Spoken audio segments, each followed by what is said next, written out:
Bismillahirrahmanirrahim. Tulisan yang paling kecil dalam bahasa Indonesia itu namanya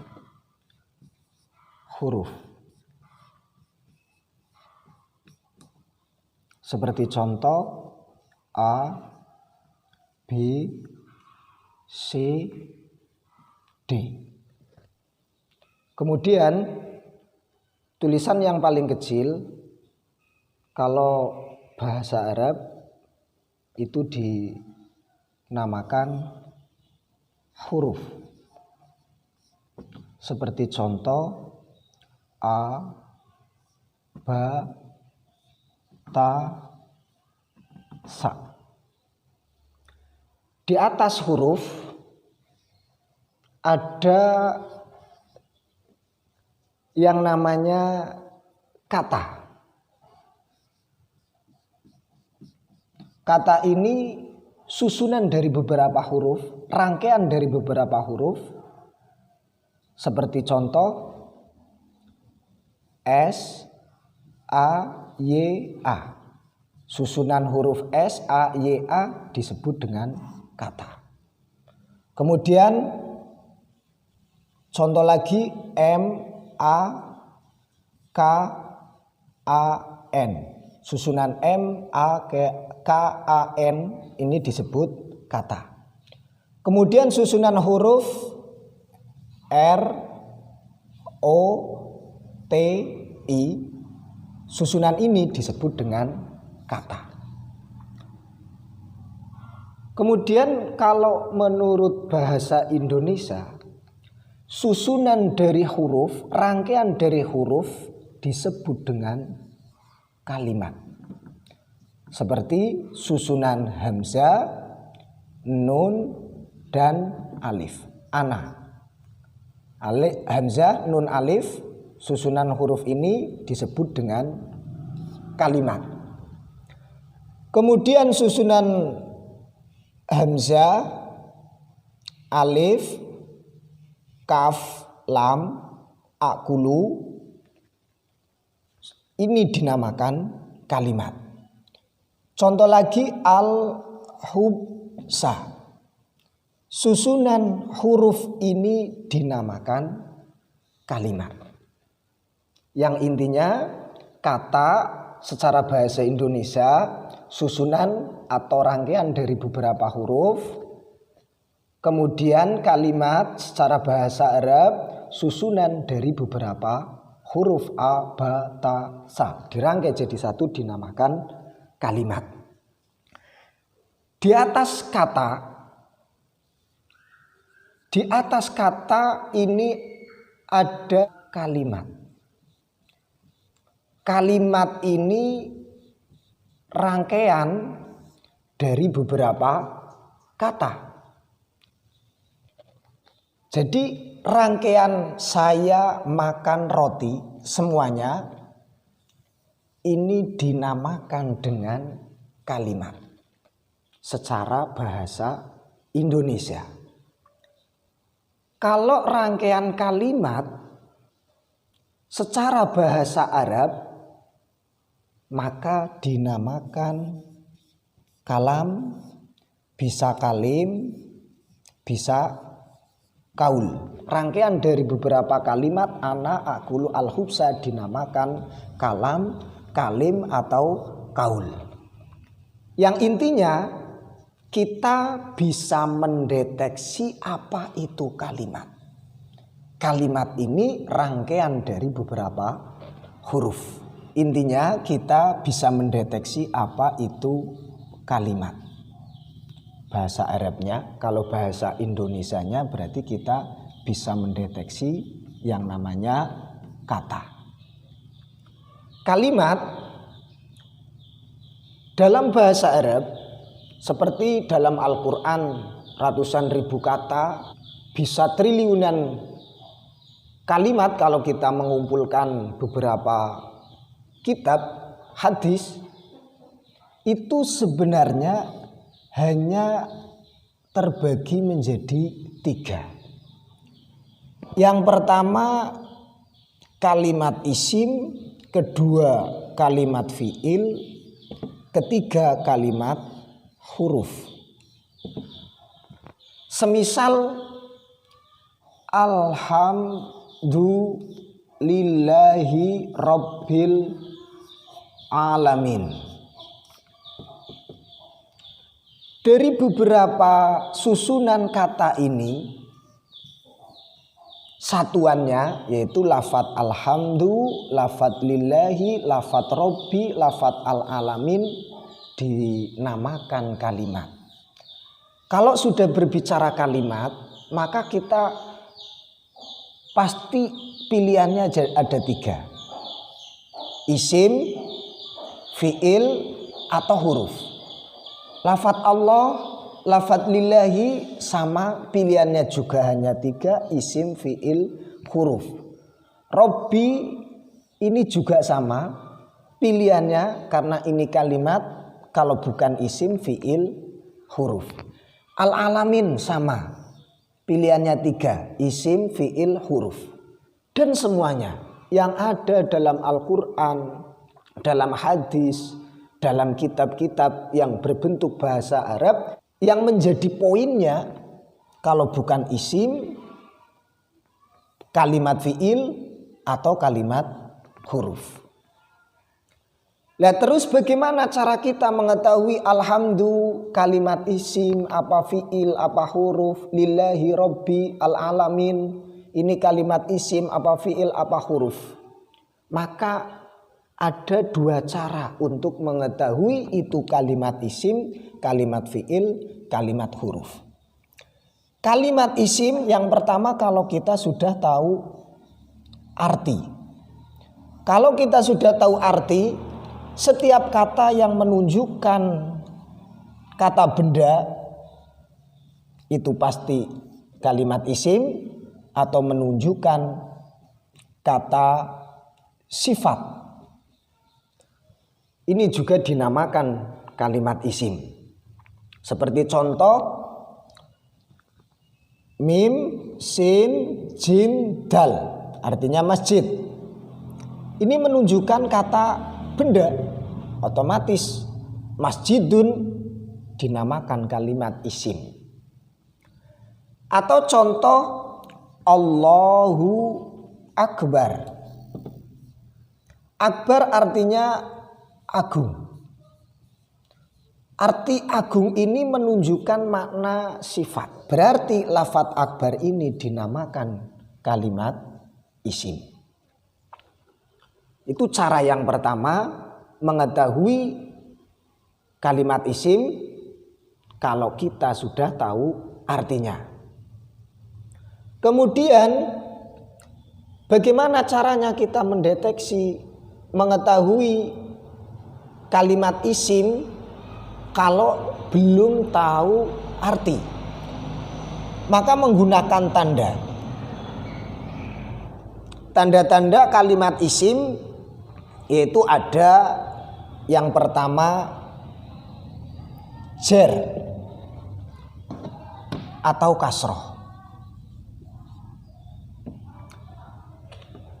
Jar utawa kasroh ini ada di belakang. Di belakang seperti contoh alhamdulillahi. Ini di belakang. Ini berarti bisa dijadikan sebagai tanda kalimat isim. Robbi isim, fi'il, apa huruf? Tandanya di sini dibaca jar atau kasroh.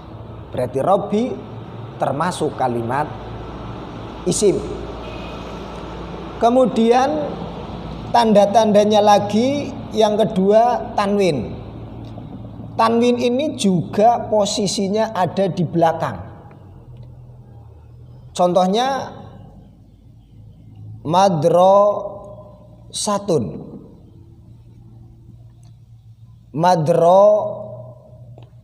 Madrasatin. Atau contoh yang lain hurfatin, hurfatan.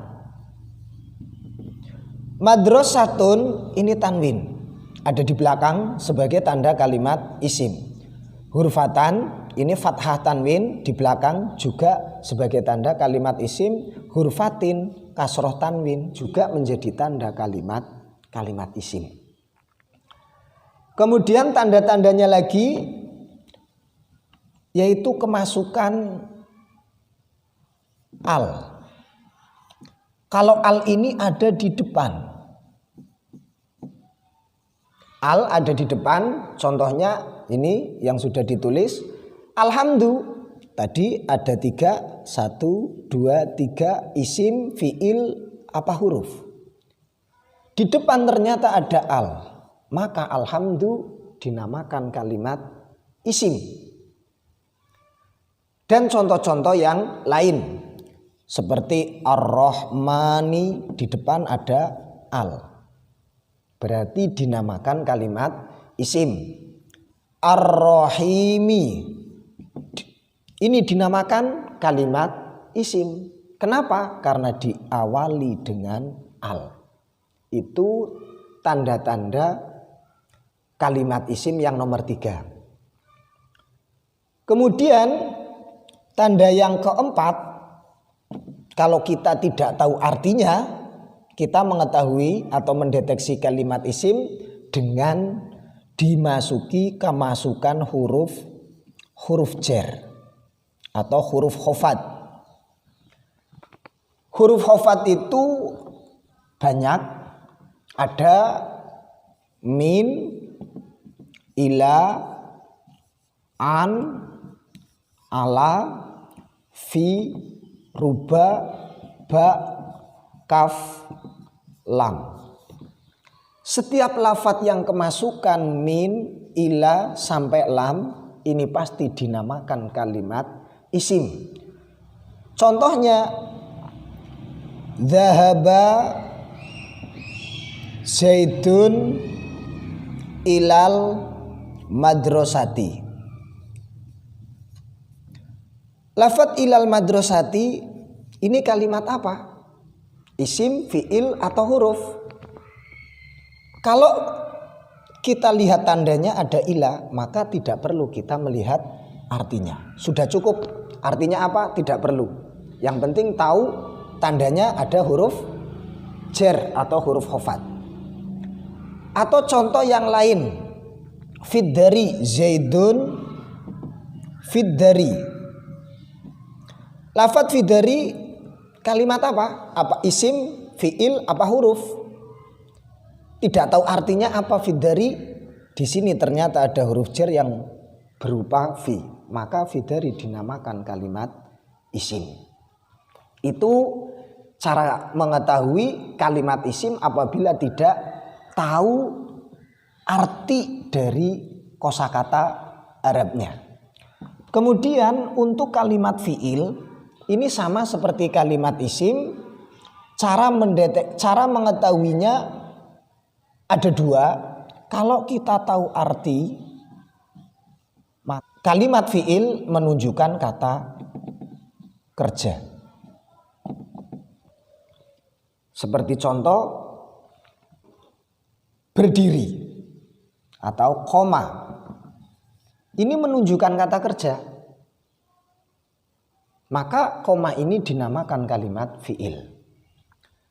Atau contoh memukul. Itu berarti menunjukkan kata kerja. Berarti disebut kalimat fiil. Duduk juga kata kerja. Juga dinamakan kalimat fiil. Itu mengetahui fiil kalau kita tahu artinya. Kemudian bagaimana kalau kita tidak tahu artinya? Cara mengetahui kalimat fiil sama seperti kalimat isim, yaitu dengan cara memasukkan tanda. Tanda-tanda kalimat fiil ada yang pertama yaitu qad. Qad ini ada di depan. Setiap lafadz yang didahului qad, misal qad qomatis sholah.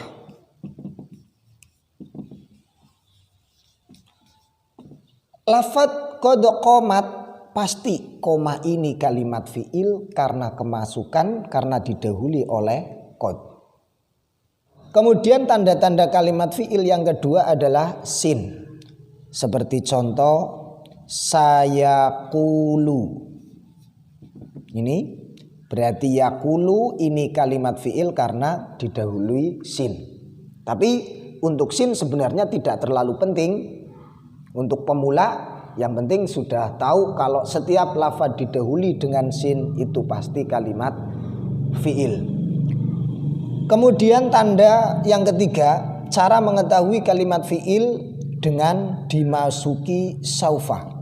Ini posisi saufa juga di depan, seperti yang sering kita dengar dalam Al-Quran, yaitu lafaz kalla saufa ta'lamun. Lafaz ta'lamun ini kalimat fi'il. Tandanya apa? Saufa. Artinya apa? Ora perlu, karena kita sudah tahu ada tanda-tandanya. Jadi kalau kita tidak tahu artinya, cukup mengetahui fi'il dengan tanda-tandanya. Qad sin saufa, kemudian tak taknis. Tak taknis as-sakinah. Posisinya ada di belakang. Tak tanis as-sakinah atau contoh yang kepenak.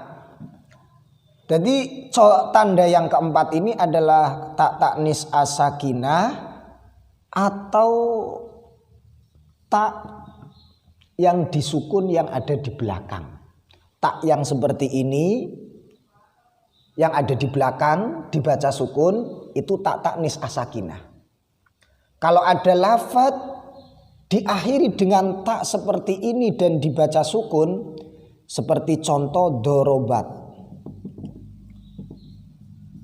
Ini berarti doroba kalimat fi'il. Atau contoh yang lain, qomat. Ini diakhiri dengan tak yang disukun, ini dinamakan dengan kalimat fi'il. Itu kalau kita tidak mengetahui arti dari kosakata Arabnya. Berarti kita mengetahuinya lewat tanda-tandanya, baik itu isim atau fi'il. Kemudian yang terakhir ini adalah kalimat huruf. Kalimat huruf ini yang penting itu kita sudah tahu huruf jar sudah cukup.